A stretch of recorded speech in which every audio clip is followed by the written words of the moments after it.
Assalamualaikum warahmatullahi wabarakatuh. Sahabat takwa, kesuksesan dan seluruh pencapaian kehidupan yang diraih hakikatnya merupakan pertolongan Allah Subhanahu wa Ta'ala yang Maha Pengasih dan Maha Penyayang, serta tiada daya dan kekuatan melainkan atas pertolongan Allah yang Maha Agung. Karena itu, jangan pernah berhenti memohon pertolongan darinya. Karena bisa jadi ikhtiar kita mungkin hanya sedikit, akan tetapi Allah Subhanahu wa Ta'ala memberikan anugerah yang sangat besar dalam hidup kita. Bahkan ikhtiar tak selalu berbanding lurus dengan hasil. Kadangkala ada keajaiban, karunia, dan keberkahan yang diberikan oleh Allah Subhanahu wa Ta'ala. Seperti yang kita ketahui, kehidupan tak selalu mudah. Ada banyak ujian yang dijumpai, baik menimpa kepada pribadi maupun kepada kelompok. Namun, bagi seorang mukmin, seberat apapun musibah, harus selalu yakin dengan pertolongan yang Allah berikan, tidak mengeluh, mengutuk, apalagi sampai putus asa, karena pertolongan Allah sungguh sangat dekat. Karena ketika cobaan memuncak beratnya, maka pertolongan Allah semakin dekat datangnya. Sebenarnya, sudah fitrahnya manusia diciptakan oleh Allah Subhanahu wa Ta'ala untuk senantiasa bergantung dan membutuhkan pertolongannya dalam menjalani kehidupan di dunia ini, baik itu dari sesama manusia maupun dari Sang Pencipta. Namun sebaik-baik pertolongan adalah pertolongan dari Allah Subhanahu wa Ta'ala, sebab Allah yang Maha mengetahui apa yang dibutuhkan oleh setiap makhluk ciptaannya dan apa yang terbaik baginya. Maka dari itu, seorang muslim diwajibkan agar selalu berdoa kepada Allah Subhanahu wa Ta'ala, penguasa alam semesta. Di dalam Al-Quran, Allah Subhanahu wa Ta'ala berfirman, "Berdoalah kepadaku, niscaya akan aku perkenankan permintaan bagimu." Al-Quran Surah Al-Mu'min ayat 60. Dengan ayat tersebut, kita mengetahui bahwa Allah Subhanahu wa Ta'ala memerintahkan setiap hamba agar memohon dan meminta hanya kepadanya, karena Allah Subhanahu wa Ta'ala berjanji pasti akan mengabulkan segala permintaan hamba-hambanya tersebut.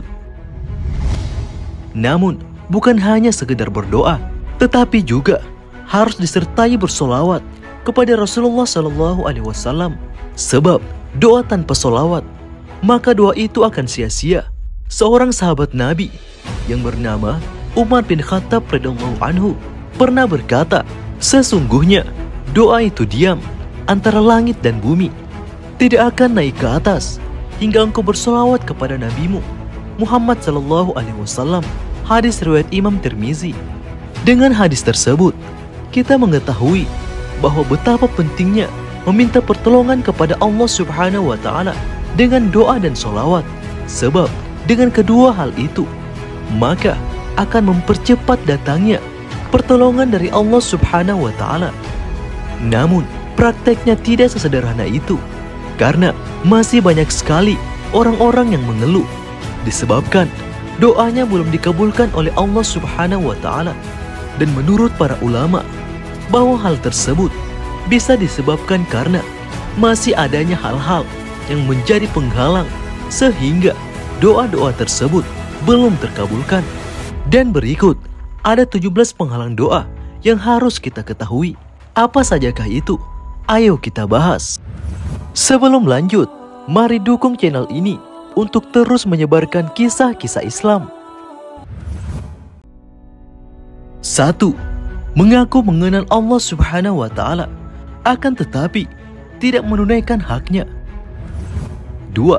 Melakukan sesuatu yang menyebabkan Allah marah, sedangkan mereka tidak merasa menyesal sama sekali, apalagi bertobat atas perbuatannya. 3. Mengaku memusuhi syaitan, namun banyak bersepakat dengannya. Hawa nafsu mereka cenderung lebih senang mengikuti bujuk rayu syaitan daripada menaati perintah Allah dan Rasul-Nya. 4. Mengaku sebagai hamba Allah, akan tetapi tidak melakukan tugasnya sebagai seorang hamba Allah, yaitu melaksanakan apa yang diperintahkan dan menjauhi larangannya. 5. Membaca Al-Quran, tetapi tidak menadaburi keagungan maknanya dan tidak mengamalkan ajaran di dalamnya. 6. Mengaku umat Nabi Muhammad SAW, tapi enggan mengamalkan sunnahnya. Malah banyak yang anti dan mencela sunnah baginda Nabi.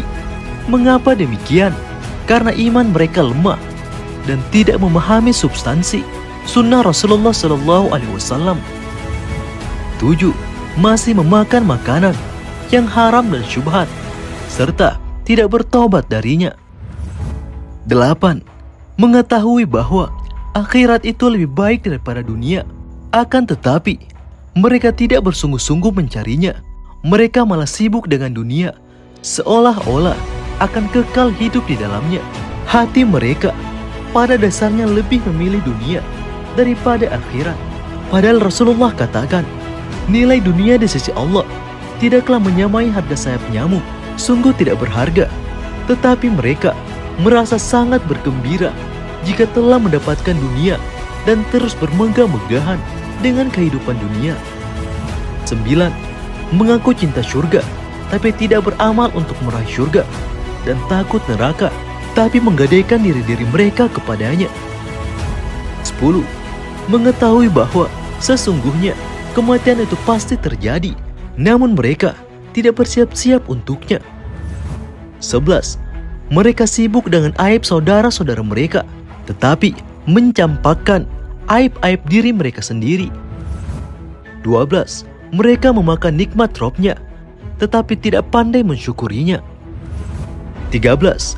Mereka sering ikut mengubur mayit-mayit, tetapi tidak mengambil pelajaran dan juga hikmah darinya. 14. Doa mereka lemah, karena doa yang dipanjatkan tidak disukai Allah, disebabkan mengandung unsur permusuhan. 15. Lemahnya hati mereka saat berdoa, dikarenakan hati mereka lalai terhadap Allah. 16. Tergesa-gesa minta dikabulkan doa, sehingga menjadi malas berdoa karena merasa lambat dikabulkan doanya. 17. Belum bertobat dari perkara dosa besar, karena masih adanya dosa yang belum ditobati, terlebih dosa yang besar sungguh sangat jelas menjadi penghalang terkabulnya doa. Sahabat takwa, itulah 17 penghalang doa yang harus kita ketahui, karena doa dan sholawat merupakan cara terbaik untuk mendapatkan pertolongan dari Allah Subhanahu wa Ta'ala. Demikian, semoga bermanfaat. Mohon maaf jika terdapat kesalahan dan juga kekurangan. Wallahu a'lam bishawab. Assalamualaikum warahmatullahi wabarakatuh.